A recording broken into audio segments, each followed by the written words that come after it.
We made a deal to tell this story, and we're telling this story. Hello and welcome to the Continue Club for this very special episode of Press X to Continue. Now, if you're new here, maybe you found the episode title intriguing. You're a Last of Us fan, I imagine, and I'm wondering what on earth is going on here. Well, welcome. My name is Steffan Powell, and this is Press X to Continue. At times, we've been the UK's #1 games podcast this year. And we bring you new episodes on a Tuesday on Spotify and Apple and all the other podcast platforms as well. Whether or not you grind for XP every single night or you play coffee golf on your phone. Or maybe like me, you're a bit obsessed with Mini Motorways at the moment, which is an old mobile game, but it's a banger. Whatever it is you play and however you play, welcome along to the club. You are most welcome here. You can call yourself an XC Beast if you want.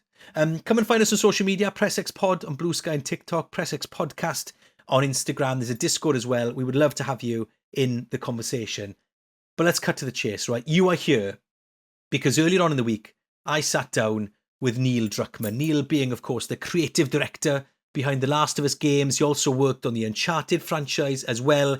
He is executive producing The Last of Us TV adaptation. He's also directed the latest episode. That is episode 6 of season 2. So we sat down to talk about his work on the show, and it's a fascinating conversation. Neil's a busy man, so we didn't have loads of time, but there's plenty of good stuff in there. So watch and enjoy, but a bit of a warning, there are tons, and I mean tons of spoilers here. So if you haven't seen the latest episode, go and watch that first, and then come back and find us later. Have fun. I like all your elephants. Well, yes, I was just explaining to Sarah and Chrissy. So I'm filming in a wind farm tomorrow, right? And so I'm at my parents' house. This is my dad's office. That's cool. He is, and he does internet training from here. So I've had to borrow my dad's equipment. So the elephants aren't necessarily mine. So it's a bit random, but here we are, Neil. You know, you're a bad artist. You got to take credit for everything. Not quite. Unless see your guitar in the background. It's obviously an influence, but listen, we won't chat about that. We are recording this just in the middle of the season 2 going out, and just before your episode hits the screen, the episode you've directed.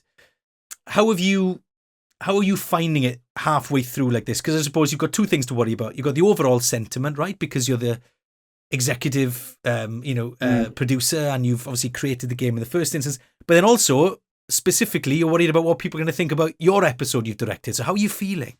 The whole thing is so surreal. I'm in a very unique position because it's my second go at this story. Hallie Gross can relate. You know, she was my co-writer on the second game. But I've just now lived in this world for so long, and I am just... I guess lately I've just been really fascinated with the adaptation and all the various reactions to it. And I just had this moment the other day when, I was reading something. Actually, people were critical of some choices that we've made in the show. Yeah. And they were saying like, oh, I like this better in the game. And this was more subtle in the game, whatever they said. And I was just like, and I just had this joyous moment of like, look how far games have come, that we could have this conversation. It's like, you could compare the two, and that the game can sit side by side with an HBO show, and you can have this conversation. And even if people are critical of it, I just love it. And then there's people that love it, and there's people that love the show better, and they're like, oh, these choices were better than the game. And I'm like, isn't that fascinating? Look at that. And so to me, I'm just very intrigued with it, and I feel there's a certain privilege that I feel, and a certain appreciation of like, as an artist, as a writer, as a storyteller, whatever title you want to put on us, you just hope you find some audience, and then some audience that will not only on one level, like on the highest level, you want them to be entertained, but then you want them to just engage on a deeper level with it, to like think about the character's psychology or how it is, and like in this case, think about the adaptation and those creative choices, and because there is no like. There's no template of like how you do this. There's no 100% correct choices in something that is so subjective. And I just love that people are engaging with it on such a deep level, and it's viewed by millions of people across the world. Yeah, and that's sort of, you've already touched on something that I was interested in covering, this idea that I mean, I've got an issue with the term gamer, if I'm honest, Neil, because I feel like I'm not a sporter because I like sport, or I'm not a movier because I like movies. It's just something I do. I play games. I do these things. But gamers, just I can relate to that.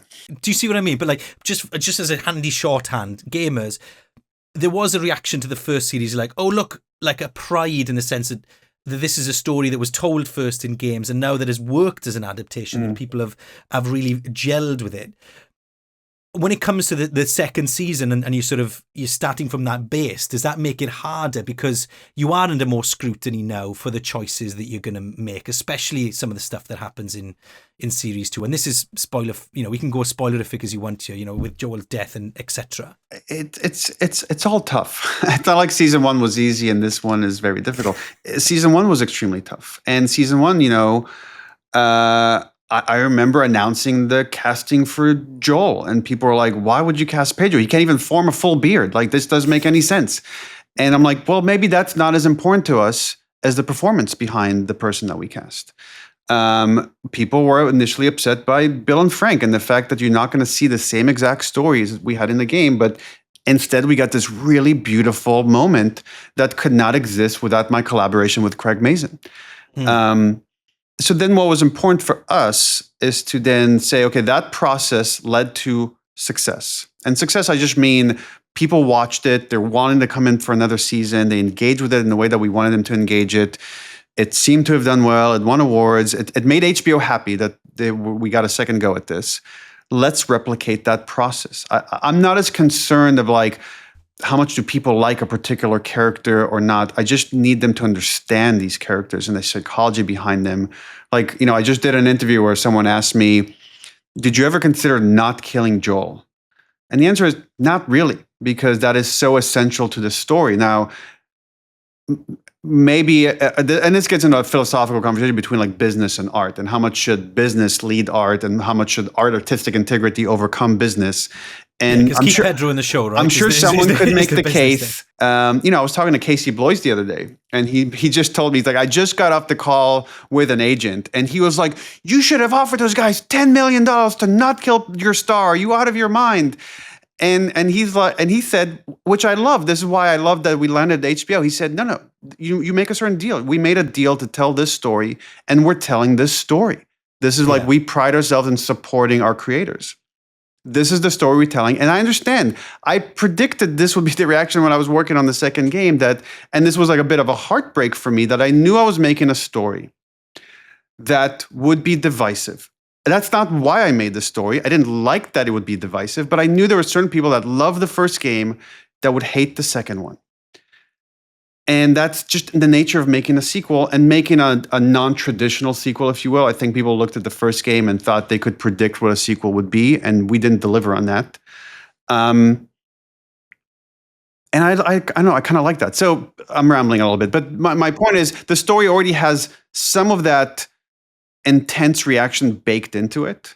And then when you add adaptation on top of it, and it's a sequel now to this first season, yes, you're going to get very, very intense reaction. I think that's just like inherent in what we're doing. And the fact that small changes become bigger changes over time, in this butterfly effect sort of thing. But my job, I feel like, is to make sure that even as we go on these detours, that the destination remains the same, that the soul of this thing remains the same. And of that, I truly believe we have pulled that off. And I hope when people look at the full season and see where we go, and then the full story, once we have the rest of it told, they'll see how all the pieces fit. But also, I have to accept that I'm working with a collaborator, with a partner, Craig Mazin, who has his own ideas. And it's going to be a little bit different. But that is the joy of an adaptation to me, especially the joy of something that's so cinematic already. If we were just kind of just copying it beat for beat, at some point, I think Craig and I would just kind of get just bored, and and I would just say, just go watch cinematics of the game on YouTube. Like, what's the point of this? Yeah, it kind of defeats the object then, right? If the idea of this is to show that the stories told in games can work in other mediums, then isn't the point is that you need to be able to go off in different directions. You might have had an idea you wanted it to go one way, but then you work in the collaboration and they take it in a different direction. Maybe it could, but let's simplify this problem a little bit, because part of it is just the nature of these two mediums requires certain changes. I think if we were to just copy the game, we would make a poor show and we would not find the audience that we found. I really believe that. But let's even remove that, okay? Let's just say right now we're doing Last of Us Part 1 or Part 2 again, and you put a whole new creative team together, it would not be the same game, because the nature of what we do is highly, highly collaborative. And therefore, the chemistry set are the people involved. And not only that, the people involved of where they are at that time in their lives. Like even now, I'm a very different person than where I was 5 years ago when we released that game. Definitely where I was 12 years ago when we started working on that game. Definitely different from where I was like 15 years, however long ago when we worked on game one. So yes, all those things you have to into account. And then you have, right, Bella and Pedro and all the cast that they are artists on their own. Yeah. And they're not copying someone else's performance, just like Heath Ledger didn't copy Jack Nicholson. They have to reinterpret it themselves. That's what they do as artists, as actors. People say the same about Hamlet, isn't it? You can hear 10, 20 different versions of the same Shakespeare script, right? And we're still watching it all these hundreds of years later. You could have chosen, though, Neil, any episode to direct this season. Why this one? You know, it came up. I knew I wanted to direct again. I had such joy with it the first time. And it's a sort of a way for me to just remain really involved with the show. I like to do a deep dive to get to know the crew, from costume designer to VFX and so on and so forth. And then I talked quite a bit with Craig. We looked at the shape of the season. I even had quite a few conversations with Pedro, and we wanted to work with each other again. And then I was just thinking about this episode. On the one hand, it has certain scenes that I've directed already, which is it can be a double-edged sword. On the one hand, I'm like, oh, I get to do it again, but do it in live action, and I get to learn so much because I have this exact comparison between these two mediums. But on the other hand, I've done it. But there was enough new material there, and that porch scene is so important to me because that porch scene is at the heart of this show, this season, is Joel and Ellie. At the heart, and if you get in deeper to Joel and Ellie, this might be their most important moment, is this conversation, because it gets into everything that has happened before. And in this episode, we go even further back in time of what has happened between him and his dad, and everything that will happen from this point on. You could look back at this moment and see how it affects all of it. So because it was just so important to the story, I'm like, this feels like a good one. Yeah, if you're gonna take any of them, I'm gonna take the big meaty ones. Thank you very much. I like high stakes. What can I say? Yeah, absolutely. How do you find the difference between directing on TV as opposed to directing in games? I appreciate that the technical concerns are very different, but in terms of the actual art of directing, yeah, each moment in time, so much of directing is just a lot of choices. For example, in this episode, the props department will come to me. It's like, here are 5 different cakes with different frostings. Which one do you think is appropriate? And you're like, you have to make a choice there. Here are different shirts. Here's a bunch of different locations you could go shoot. So there's just a ton of questions you have to answer. Look at the schedule. Just figure out how we can shoot in the most efficient ways. Each one of those moments in time is very, very similar, sometimes identical to what I do in the video game. When you have to give art direction, it's art direction, right? If you're thinking about, okay, what's the image language for this story and certain palettes, how do we tie them back to other scenes? When you have to give an audio breakdown, it's the same. It's the same kind of notes. When I have to work with Gustavo, it's identical. We're talking about music and themes. The big difference is there's a difference in order of operation. So that when I shoot something for the game and I'm in the volume and we capture performance, the performance is captured as data in 3D space. So I have how the person's face moves, their voice, how their body moves. And then after the fact, we could change their costume. After the fact, we could change the camera angle. So it'd be like, oh, the way they play that moment, that should actually be a close-up, even though we thought that was going to be all right. I could go in with a virtual camera without the actors being there after we shot the scene, and I could move around and see the scene from every angle I want. We could change the lighting. We could change the set. I could even take someone's performance and put it on a totally different body if I wanted to. I don't have that ability and that flexibility in live action. In live action, you do all the prep beforehand. You make all those choices beforehand, and you prep sometimes for certain things on this episode for months, like the space capsule sequence and how we're going to pull that off. And then you have that moment where you're shooting it.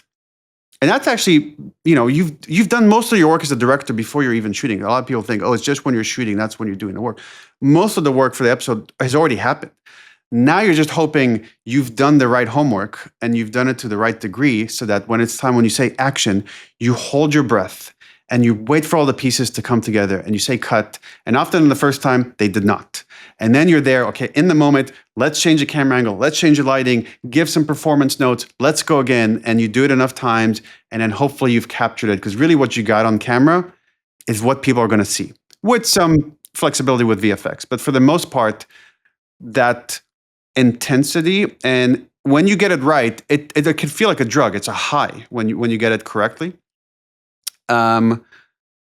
That's what I really enjoyed about the live action. It's very final in that moment, where on the CG, on the gaming side, you could kind of noodle forever if you wanted to. Yeah, of course. That's it's hard anyway. I can remember someone once said to me, how did Picasso know to finish his painting? You can always continue working on it, right? Look, Neil, you're a busy man, so I've just got a couple of questions to finish off before I've got to let you go. Can I ask about the Abby switch up? I know that without giving anything away with stuff we haven't seen in the show yet, but for me, the moment when I realised I was going to have to control Abby in the game for a prolonged period of time was one of my most conflicting moments in games. I hated it for a moment. I don't want to play this person that I loathe. But that was something that you can do in gaming that I'm not sure how you're going to do or attempt to do something similar in television. How much of a conversation did you have around how you manage that relationship and how much energy has gone into that? Quite a bit. Those were a big part of our conversations. As more so than season 1, we talked a lot about structure, because so much of the second game, the structure is very important in how the story's told, when information is revealed.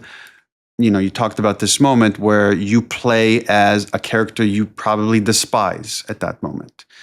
That's by design. I'm glad that you felt angry in that moment. I loathed her. I hated her with every fiber in my being at that point, Neil. I found it very difficult. I had to put the controller down for a bit. I was like, no, I'm not doing it. You're not the only one. And the work was like, can we? Well, again, it's hard to talk about because you have played the entire game and we could talk about the game. People who are listening to this might not have, and therefore talking about it, I'm going to spoil where the show goes. So I want to be careful with that and respecting them.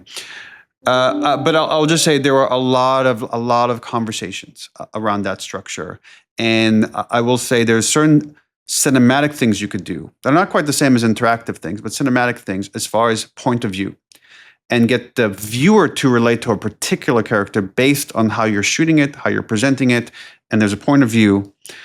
And I'll just say that thing you're talking about, just wait. Just wait. Very good. Neil, just to finish off, obviously it's a busy time for you. You just directed this 6th episode. It was last year, but in the middle of press and the show going out, and of course you're working on Intergalactic, the Heretic Prophet. How are you splitting your time? Are you able to compartmentalize creatively in terms of like, oh, now I'm working on this, now I'm thinking about that? It's one of my favorite things about my job is that I get to spin so many different plates. Sometimes too many, and one falls to the floor. So I try to limit those moments in time. But I enjoy being in the thick of it, like being like in the weeds, like directing this episodes, and that gives me a certain level of joy. And then I enjoy being very high level and giving support to other people, like Craig Mazin, my partner in the show, and knowing that he would do things differently than I, but that is the beauty of working with him, is I get to be surprised with another artist playing in this playground that we've created with the video game. Likewise, I get the joy of, we have several directors on Intergalactic. I work with 2 game directors, Matthew Gallant and Kurt Marganow. I have a co-writer in Claire Carey on Intergalactic. So there's times where I'm away and they are in charge. And I get to come back and be surprised and enjoy with certain choices they made, and certain other ones I pull my hair out and we have to change course or argue about it. And I'm convinced that I'm wrong. And then, there's another game that's being worked out at Naughty Dog where I'm more of a producer role and I get to mentor and watch this other team and give feedback and be like the executive in the room. I enjoy all those roles. And the fact that I jump between one to the next, it makes my job very exciting and always feeling fresh. I'm never bored. Well, Lee, listen, thank you very much for your time and all the best now with the last few episodes coming out. And stay in the weeds because people are really enjoying your work and stuff. So keep no pressure, but keep going. Just keep making stuff for us, please, because we have a nice time with it. All right. I really appreciate it. Thank you.